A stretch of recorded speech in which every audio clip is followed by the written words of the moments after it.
Bonjour à tous et bienvenue dans ce rendez-vous de Focus. Aujourd'hui, on va s'intéresser au Fraternel. Pour en parler, je reçois donc Jean-Michel Dupont, délégué général du Fraternel, et Marguerite Niel, chargée de mission pour le Fraternel. Alors, pour démarrer, peut-être pour ceux qui nous écoutent et nous regardent, qui connaissent pas forcément le grand rendez-vous du Fraternel, Jean-Michel, qu'est-ce que c'est ? Alors le FRAT, c'est un rassemblement pour les jeunes d'Île-de-France, à l'invitation des évêques d'Île-de-France. Et comme tu l'as dit, tous les ans, on organise un rassemblement, une année à Jambeville pour les 4e, 3e, et l'année qui suit pour les lycéens à Lourdes. Et on a à peu près 10 000 participants chaque année. Ok. Alors, cette année, du coup, le rendez-vous sera pour les collégiens. Comment ça va se passer un petit peu ? Alors cette année, c'est du 17 au 20 mai, donc c'est à Jambeville pour les collégiens 4e, 3e. C'est donc au sein du château des Scouts et Guides de France. Comme tous les ans, on a un thème. Ne ralentissez pas votre élan pour cette année. Et donc on est prêt à accueillir 10 000, 11 000, 12 000 participants qui viennent de toute l'Île-de-France et plus s'il y en a qui sont motivés. Alors justement, on va parler un peu chiffres, parce qu'au moment où on enregistre, il y a déjà eu, les inscriptions sont déjà ouvertes. Où est-ce qu'on en est un petit peu aujourd'hui dans l'organisation du FRAT 2024 ? Et aujourd'hui, on a à peu près 200 groupes d'inscrits. On a dépassé les 6 000 réservations. Donc voilà, c'est une grande joie, c'est hyper chouette d'avoir tous ces inscrits déjà aujourd'hui. Et puis les inscriptions sont toujours ouvertes jusque fin janvier. Donc tous les groupes qui veulent s'inscrire, ils sont les bienvenus. C'est quoi un peu les objectifs du Fraternel, justement, peut-être en termes de... Vous pouvez accueillir combien de jeunes au maximum ? Aujourd'hui, le parc de Jambeville peut accueillir au moins 15 000 jeunes. Après, on a un immense chapiteau qu'on monte à chaque frat. Voilà, on rajoute des travées à chaque fois. Donc 12, 13, 14, 15 000, on a de la place. Donc il faut pas hésiter à s'inscrire. Carrément. Alors justement, on va parler des inscriptions, sujet très important.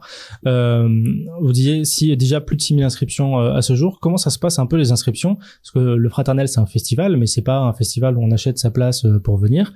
Comment ça se passe un peu ? Et si je veux m'inscrire aujourd'hui, comment je fais ? Ou si je veux inscrire mon enfant ? Alors je sais pas si on peut appeler ça un festival, parce que le FRAT, c'est un pèlerinage, mais en même temps, c'est vrai qu'il y a des choses d'un festival. Il y a des animations, il y a une scène, il y a de la musique, et en même temps, on a une démarche de pèlerinage. Ça veut dire que on emmène les jeunes d'un point A à un point B. Il y a une vraie démarche spirituelle de pèlerinage sur chaque FRAT. Donc c'est vrai qu'en fait, c'est un mix, c'est unique le FRAT. C'est un mélange de pèlerinage, de rassemblement, de festival, tout ça sur 3 jours au FRAT à Jambeville. Et voilà, c'est les termes. En fait, chacun s'approprie aussi un petit peu le FRAT, mais chacun y retrouve un peu de festival, du pèlerinage et un rassemblement. Et du coup, si je veux m'inscrire, comment ça se passe ? Alors, pour s'inscrire, c'est très simple. On ne peut pas s'inscrire seul. C'est-à-dire que pour venir au FRAT, il faut faire partie d'un groupe. Les groupes viennent de toutes les structures qui existent, que ça soit l'enseignement catholique, que ça soit les aumôneries, que ça soit une paroisse. On a aussi des groupes, ça peut être des groupes de servants d'hôtel, ça peut être des chorales. On est vraiment ouvert à tout à partir du moment où on a un groupe, qu'on a un responsable de groupe qui a une lettre de mission qui reçoit une lettre de mission de son responsable, qui est labellisé. C'est labellisé, c'est ça, c'est validé par la structure, et à partir de ce moment-là, après c'est les jeunes qui s'inscrivent dans le groupe directement. Alors le FRAT, c'est un événement qui est à l'invitation et l'initiative des évêques de l'Île-de-France. Comment ça se passe aujourd'hui avec les diocèses ? C'est-à-dire qu'il y a des équipes diocésaines qui prennent une part importante justement dans l'organisation des groupes et de la gestion des inscriptions. Comment ça s'articule un peu tout ce travail ? En fait, on a effectivement pour chacun des 8 diocèses d'Île-de-France une équipe diocésaine. Le délégué diocésain est nommé par l'évêque, donc c'est vraiment pris en charge et porté par le diocèse. Et chaque équipe en fait fait le lien entre la proposition telle qu'elle est montée par l'équipe du FRAT et puis les différents groupes des diocèses. Donc voilà, c'est 8 équipes qui sont à la disposition des groupes que les gens peuvent contacter pour avoir des renseignements, pour s'inscrire, etc., etc. Alors justement, on dit qu'il y a quand même de nombreux jeunes qui sont entendus, mais pour les encadrer, il faut aussi de nombreux adultes. C'est quoi un peu les chiffres et les besoins à ce niveau-là aujourd'hui ? Alors, il y a deux types d'adultes. Il y a les adultes qui vont encadrer les groupes. Donc, ça va être les animateurs, les responsables de groupe, les aumôniers. Mais on a aussi toute une équipe de bénévoles, 120 bénévoles à l'année, voire un peu plus, et jusqu'à 400 bénévoles pendant le FRAT. Donc, c'est vraiment deux types d'adultes différents, mais qui sont tous les deux utiles et nécessaires et importants et tout ce qu'on veut sur le FRAT, parce que chacun a sa mission pour que le jeune puisse vivre vraiment cette expérience spirituelle et humaine très forte. Donc, on a vraiment ces deux. Donc, tu veux peut-être parler des adultes De l'équipe d'animation. De l'équipe d'animation. Ouais, effectivement, on a 400 bénévoles qui préparent le frat, qui l'encadrent pendant les 3 jours. Et puis on a de tout. On a des équipes qui s'occupent plutôt de la partie spirituelle et pédagogique, des équipes qui s'occupent de la partie logistique, puisqu'en fait, la proposition du frat, c'est à la fois une proposition en termes de contenu, mais c'est aussi le transport, la restauration, l'hébergement à chaque fois. Donc tout ça, ça se prépare. C'est une vraie logistique à mettre en place. Oui, parce qu'on se rend pas compte, mais quand vous déplacez 8, 9, 10 000 jeunes, ça se fait pas en voiture. Et non, cette année, ça se fera donc en RER, en train, en car. Voilà, c'est nos moyens de transport. Et effectivement, après, bon, c'est de l'optimisation, mais c'est pas comme on l'a dit, c'est vraiment du groupe et c'est le groupe qui vient au frat. Donc tout est pris en charge pour le groupe et tout est calculé pour le groupe. Et à la limite, pour le groupe, c'est presque clé en main. C'est-à-dire qu'il n'a pas à se préoccuper de ses transports, de sa restauration. Enfin, il s'inscrit au frat et tout est compris dans l'inscription. Alors, je vais revenir un peu sur l'équipe d'animation et les bénévoles, parce qu'on disait, pour les jeunes, si on veut s'inscrire, on peut pas être seul et il faut passer par un groupe. Mais du coup, si je veux devenir bénévole, est-ce que je dois aussi me rapprocher d'un groupe ou est-ce que je peux vous contacter directement? Comment ça se passe si on veut s'engager, soit toute l'année, soit sur l'instant, pour le week-end du frat? Alors effectivement, on a deux types de propositions pour les bénévoles. On a vraiment le bénévole qui vient que pour le frat et on a des équipes spécialement faites pour ces bénévoles-là. Donc on a les scouts blancs, c'est une équipe jeune qui ont entre 19 et 27 ans. Et puis on a aussi les supplétifs qui est une équipe un peu plus vieille, mais qui sont nos scouts suisses indispensables au frat. Toutes ces équipes-là, ces deux équipes-là, essentiellement, c'est des équipes donc nombreuses et qui viennent que pour l'événement avec la journée de formation, bien évidemment, en amont. Mais c'est vraiment des jeunes et on cherche aujourd'hui des bénévoles pour ces équipes-là. Donc ça, c'est des équipes que pour le frat. Pour l'année, on a des équipes, donc tout ce qui est liturgie, tout ce qui est la vie quotidienne, etc. Tout ce qui va être lié à la déclinaison du thème, mais aussi tout ce qui est Carrefour, bref, toutes ces équipes-là. En fait, il y a un travail à l'année et on demande à ces équipes-là un investissement un peu plus régulier à l'année. Et en fonction des équipes, c'est plus ou moins intense.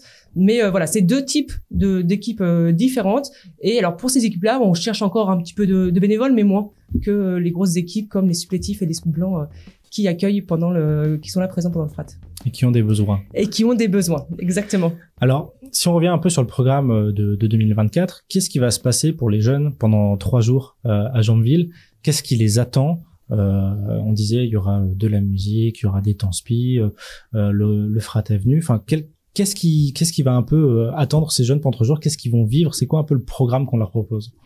Alors en fait, au frat, il y a différents temps effectivement qui s'enchaînent tout au long du week-end. À la fois des temps où on se retrouve tous à 10-12 000 sous le grand chapiteau, où il y a des temps liturgiques, mais aussi des temps d'enseignement, des temps de louange, des moments hyper festifs et aussi très profonds. Cette année, ce sera animé par le groupe Glorious, qui a l'habitude de venir au frat. Et fidèle du frat. Et puis, à côté de ça, il y a des temps qui se vivent à plus petite échelle, en diocèse, par exemple, autour de temps de témoignage ou de temps spécialement dédiés à la vie diocésaine. Et puis, on a les temps de Carrefour, où là, c'est des temps d'échange où les jeunes se retrouvent à une petite dizaine pour échanger sur le thème avec toute la pédagogie qui est préparée tout au long de l'année. Et puis ça se vit aussi à l'intérieur du groupe puisque la vie quotidienne se vit en groupe, donc notamment les temps de repas. Et puis il y a quelque chose qui se vit aussi à titre individuel et personnel dans la prière, dans la rencontre avec Dieu. Il y a quelque chose de très personnel qui se vit. Donc on essaye de faire matcher tous ces différents temps sur le week-end. Il y a quelque chose, il peut se passer des choses assez fortes dans la vie spirituelle de ces jeunes. Il y a des équipes écoute, entre autres, qui sont mises en place, mais c'est peut-être pas les seules choses. Peut-être qu'on peut parler justement un peu de ces équipes écoute. Qu'est-ce qui est fait pour accompagner ces jeunes? Ils sont pas là que pour kiffer l'instant. Ils sont aussi là pour vivre quelque chose et peut-être parfois essayer de comprendre ce qui est en train de se passer, ce qu'ils sont en train de vivre ou se confier sur d'autres choses. Qu'est-ce qui est fait un peu pour accompagner aussi, spirituellement ces jeunes pendant 3 jours? Sur le plan spirituel, il y a plusieurs choses. Il y a effectivement l'équipe écoute. Alors, ils sont une vingtaine à peu près, donc ils peuvent pas écouter tout le monde. Et c'est ceux qui ont un besoin spécifique pour se confier qui peuvent aller les voir. Après, c'est sûr que, le premier accompagnement, c'est celui du groupe. C'est le responsable de groupe, l'animateur, l'aumônier du groupe qui est là au quotidien, qui connaissent et qui peuvent accompagner. Et puis, on propose aussi pendant toute la durée du frat le sacrement de réconciliation. Donc, les jeunes peuvent aller voir un prêtre pendant un moment ou un autre du frat. Donc voilà, tous tous ces adultes sont là pour accompagner ces jeunes. Et effectivement, ce qui est très beau au Frat, c'est que ça porte du fruit vraiment en profondeur dans la vie des jeunes qui vivent un truc unique et très fort au niveau humain et rencontre humaine, mais aussi au niveau spirituel. Les témoignages sont vraiment très très beaux. Et c'est des jeunes qu'on retrouve en général dans les équipes plus tard. Exactement, c'est des jeunes qu'on retrouve dans les équipes plus tard. Et juste pour compléter, on a aussi des propositions toujours un petit peu en parallèle de la grille avec l'Oreb. L'Oreb, en fait, c'est un lieu, c'est une tente. Il y a plusieurs choses. Il y a une tente prière avec une adoration perpétuelle. Et on a aussi des témoins du quotidien qui viennent parler de leur vie, qui viennent parler de leur chemin de foi. Et voilà, c'est aussi des personnes qui peuvent être aussi alors pas des écoutants, mais des personnes qui peuvent aider le jeune dans sa démarche spirituelle et qu'il est en train de vivre au Frat. Et on a aussi Frat Avenue qui permettra aussi aux jeunes d'échanger sur certains thèmes et pourquoi pas même, alors c'est en plein travail, mais voilà, peut-être les sensibiliser sur certains sujets du quotidien, de la foi, etc. Pour rester un peu sur ce thème spirituel, je voudrais justement qu'on vienne sur le thème du Frat. Ne ralentissez pas votre élan.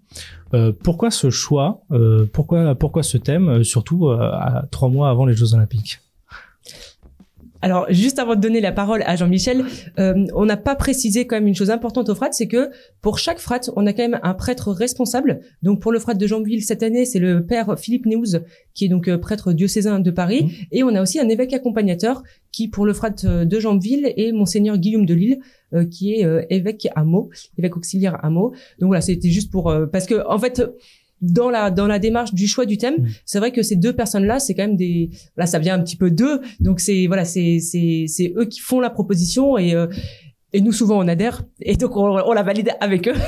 Mais voilà, c'était juste pour compléter la présentation. Et alors justement, pourquoi avoir fait ce choix-là?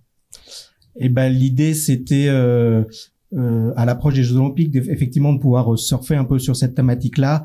L'idée, c'est pas de faire un Frat de sportifs, c'est pas l'idée de faire une Olympiade pour les jeunes, mais c'est plutôt de profiter de la proximité des Jeux, pour utiliser la thématique des Jeux pour montrer comment la vie spirituelle, en fait, peut être menée un peu comme on pratique un sport et notamment Saint Paul dans ses écrits prend souvent des comparaisons entre la vie spirituelle et la vie du sportif. Donc on va surfer sur ce parallèle pendant tout le Frat.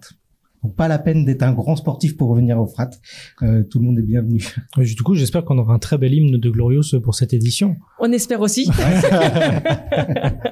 Pour terminer, parce qu'on arrive déjà au bout de cet entretien, pour terminer, je voulais savoir un peu, du coup, aujourd'hui, dans quel état d'esprit vous êtes tous les deux. Vous êtes tous les jours au cœur de l'organisation de ce Frat, et c'est pas rien, c'est quand même un boulot pharaonique. Vous êtes un peu dans quel état d'esprit pour cette édition 2024 ? Personnellement, très bon. Non, oui, je trouve, pour l'instant, en tout cas moi personnellement, je trouve qu'on est sur une belle dynamique.